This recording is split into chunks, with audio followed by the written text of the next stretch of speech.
오늘 하나님 말씀의 제목은 예수님을 향한 믿음이라는 제목을 가지고 오늘 하나님 말씀을 전합니다. 오늘 본문 전 문맥에 보면 요한복음 13장 36절에서 38절 말씀인데 베드로에 대한 예수님의 부정적인 말을 통하여서 걱정과 근심이 찾아오죠. 베드로는 묻습니다. 주여 어디로 가시나이까?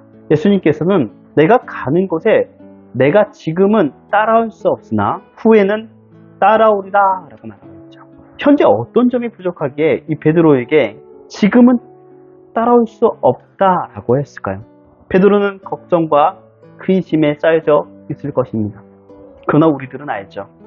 베드로가 예수님의 십자가를 쫓다가 닭이 울기 전에 3번이나 부인했던 사실, 베드로가 낙심하고 있을 때 예수님이 다시 찾아와서 새롭게 사명을 확인시켜준 그 사실, 예수님이 왜 베드로에게 지금은 따라올 수 없으나 후에는 따라오리라고 명확하게 우리는 무슨 뜻인지 알고 있습니다. 그럼 베드로에 대한 예수님의 부정적인 말은 제자들에게도 큰 근심과 걱정거리가 되었을 겁니다. 그럼 예수님은 지금 어디 가시는가? 우리를 두고 우리가 어떻게 예수님이 없이 무엇을 해야 하는가? 수많은 생각이 지나갔을 겁니다. 그러한 상황에서 예수님은 본문과 같이 말씀하시죠. 너희는 마음에 근심하지도 말라. 하나님을 믿으니 나를 믿으라. 이렇게 말씀하신다는 것입니다. 하나님을 믿는데 왜 예수님을 믿으라고 말씀하실까요? 요한복음 14장 9절 말씀에는요. 예수께서 이르시되 빌립아, 내가 이렇게 오래 너희와 함께 있으되 내가 나를 알지 못하느냐? 나를 본 자는 아버지를 보았거늘 어찌하여 아버지를 보이라 하느냐? 라고 말하고 있습니다. 하나님을 본 자, 예수님을 본 자 같다는 얘기죠. 예수님을 본 자가 성부 하나님을 본 자라는 것입니다.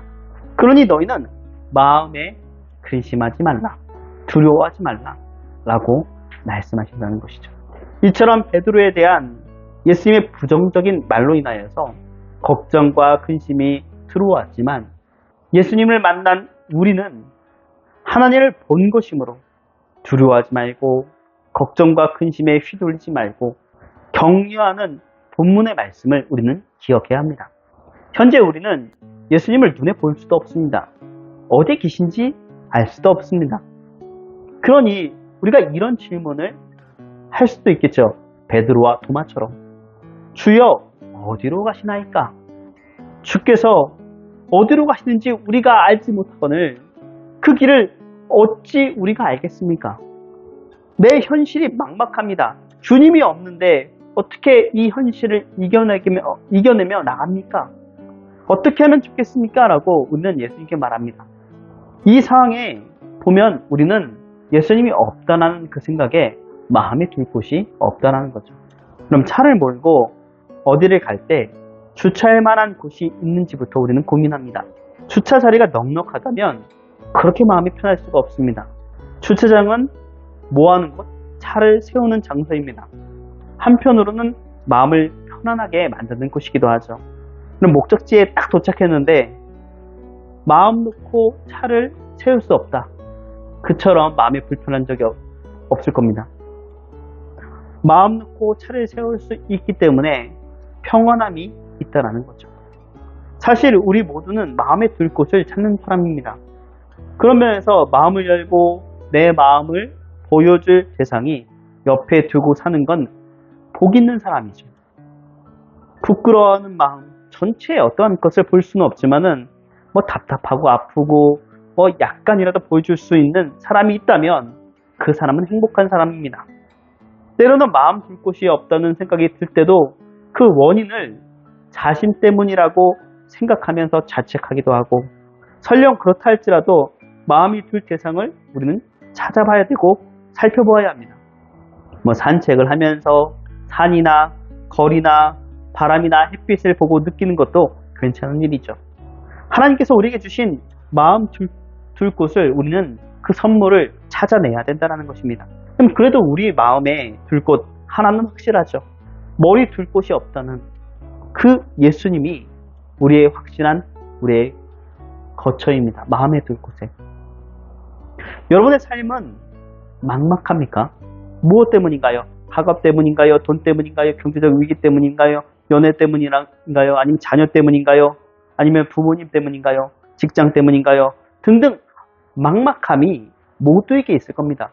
그러나 두려워하지 마십시오. 우리에게는 하나님이 계십니다. 하나님을 믿으니 또 나를 믿다 라고 말씀하십니다. 그럼 아프리카 초원에 유츠프라카치아 그런 식물이 있습니다. 미모사의 일종인데요. 사람이 한 번 만지면 시들시들 죽어버리는 꽃입니다. 희귀종인데 멸종하면 안 되겠죠. 그래서 접근 금지 식물입니다. 만지면 죽으니까요. 그런데 학자들이 연구에 또 놀라운 반전이 있었습니다. 이 식물을 계속적으로 만져주면 오히려 더 잘 자라난다는 겁니다. 잘 큰다는 겁니다. 그냥 한 번 만지면은 슉 죽는데 계속 지속적으로 이렇게 만져주면은 유츠프리카치아라는 그 식물은 사람의 손길을 기다리는 식물이었죠. 그러니까 한 번만 만지면은 죽지만 계속적으로 만져주면 그 유츠프리카라는 식물은 더 잘 자라난다고 합니다. 그럼 온몸에 나병이 든 사람이 있었습니다. 악성 피부병으로 고통당하는 그러한 환자입니다. 사람들은 천벌받을 죄인이라고 낙인을 찍었죠. 그래서 사람들로부터 돌이 날아올 것을 확인하면서 그 거리보다 더 멀리 격리시켜야 되겠습니다. 언제나 돌아다닐 때는 혹시 다가온 사람이 있을지 않을까 생각하여서 나는 부정한 사람이요 라고 소리를 외치며 다녀야겠습니다. 나병 환자는 가까이 다가갈 수 없는 접근 금지 죄인입니다. 이 나병 환자에게 예수님 앞에 나올 수 있는 길이 무엇이 있었겠습니까? 사람이 있는 곳으로 가야 되는데 그곳에 가면 돌 맞아 죽을 수도 있는데 그 나병 환자가 예수님 앞에 엎드렸습니다. 어떻게 해야 할까요?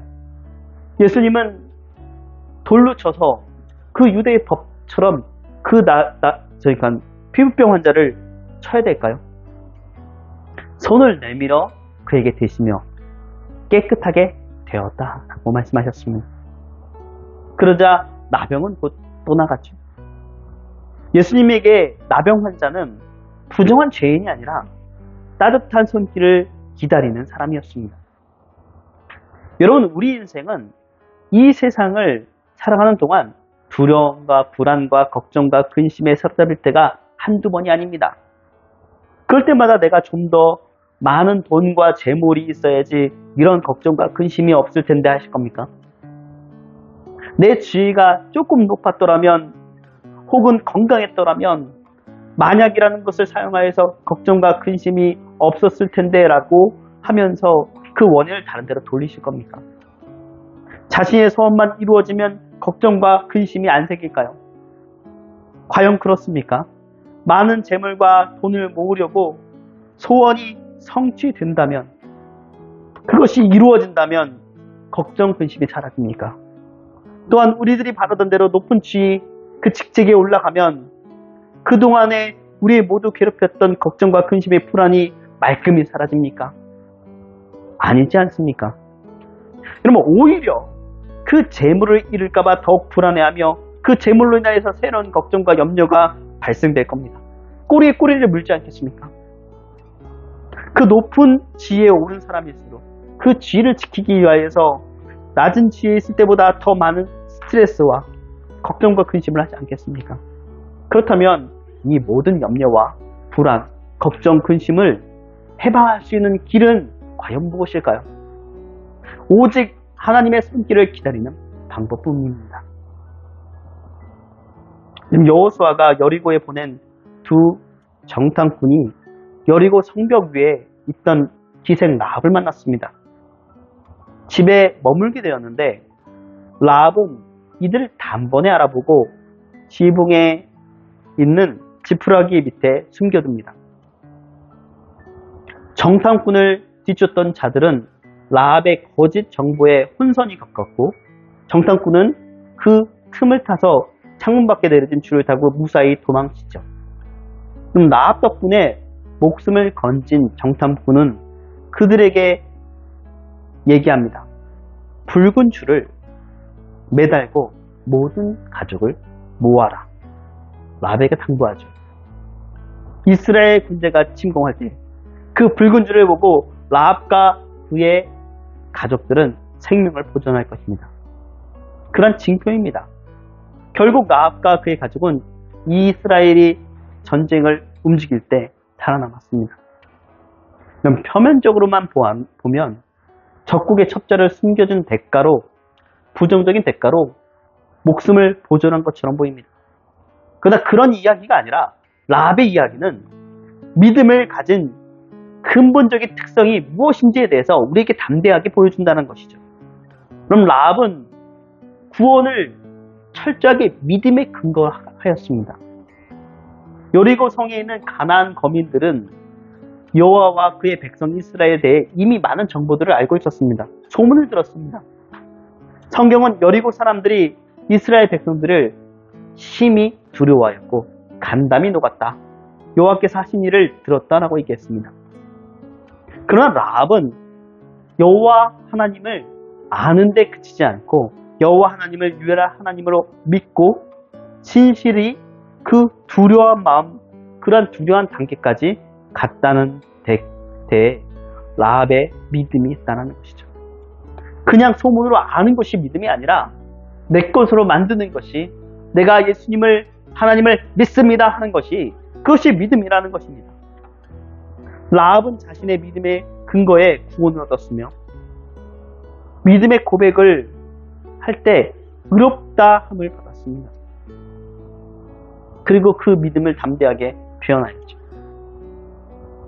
이런 모두가 하나님에 대해서 들었지만 아무도 하나님을 믿지 않았던 이방 나라 속에서 그는 믿음으로 표현된 붉은 줄을 매달았습니다. 어떤 의미에서 이 붉은 줄이 예수님이죠, 우리의. 이것이 우리의 생명이요 길이니까요. 하나님을 아는 분명한 지식과 믿음의 고백이 이처럼 분명한 다른 색깔을 나타낸다는 것입니다. 적당히 어울리고 섞여 믿는 자인지 안 믿는 자인지 피와 식별이 되지 않는 현대 크리스천 이 사회 속에서 큰 경종을 울려주는 그러한 이야기가 아닌가, 아니면 사실이 아닌가 생각이 듭니다. 결국 여리고 성은 함락되었고 라합의 온 가족은 여호와의 은혜를 입었습니다. 이것뿐인가요? 여러분, 마태복음 첫 장에 우리는 다시 라합의 기록을 볼 수 있습니다. 예수님의 족보에 라합이라는 이름이 들어가 있죠. 예수님의 조상이 살몬, 라합의 남편입니다. 그 다음에 보아스, 룻의 남편이죠. 오벳, 이세, 다윗, 솔로몬으로 이어지는 믿음의 족보에 등장하는 사람이 된 것입니다. 라합이 말이죠. 우리 역시 지극히 악한 이방 문화 속에 놓여져 있습니다. 모두 하나님에 대해서 듣고는 있지만 아무리 믿으려 하는 것도 없고, 어떠한 하나님의 말씀에 대해서 그것을 진실히 믿으려고 하는 사람이 적다라는 것이죠. 이럴 때 적당히 그들 사이에 녹아 흐릿하게 살아가는 우리가 돼서는 안 될 줄 믿습니다. 라합은 창문으로 밖으로 내렸던 그 붉은 줄처럼 나는 예수님을 믿습니다. 나는 예수님의 사람입니다. 여러분의 믿음을 세상 속에서 담대하게 표현하는 여러분이 되었으면 좋겠습니다. 그 담대한 믿음을 통해서 생명을 얻는 믿음의 사람들이 되어야 할 것입니다. 여러분, 말씀을 맺겠습니다. 예수님은 라합의 이야기 속에서 붉은 줄입니다. 그 붉은 줄을 달리면 그 안에 어떤 사람이었던 상관없이 하나님의 은혜를 잊게 되죠. 그 은혜가 있기 전에 라합의 믿음의 역사가 있었다는 것을 기억하십시오. 하나님이 이 라합을 어떻게 움직이셨는지, 어떻게 믿음을 주었는지 그 역사가 있다는 것입니다. 우리는 예수님을 바라봐야 합니다. 오늘 본문에 내가 곧 길이요 진리요 생명이 나로 말미암지 않고는 아버지께로 올 자가 없느니라 라고 말씀하시고 있습니다. 예수님은 내가 길이다, 나를 따르라, 내가 진리다, 내가 생명이다, 나에게 배우라. 그것이 나를 믿으라고 하는 말을 계속 달리 얘기하는 것입니다. 나를 믿어야 된다는 것이죠. 하나님을 믿으니 또 나를 믿으라. 이 말씀을 생각하면서 당면한 모든 문제 응답받고 이겨내는 오산세계 흡입교회 성도들이 다 되시기 바랍니다.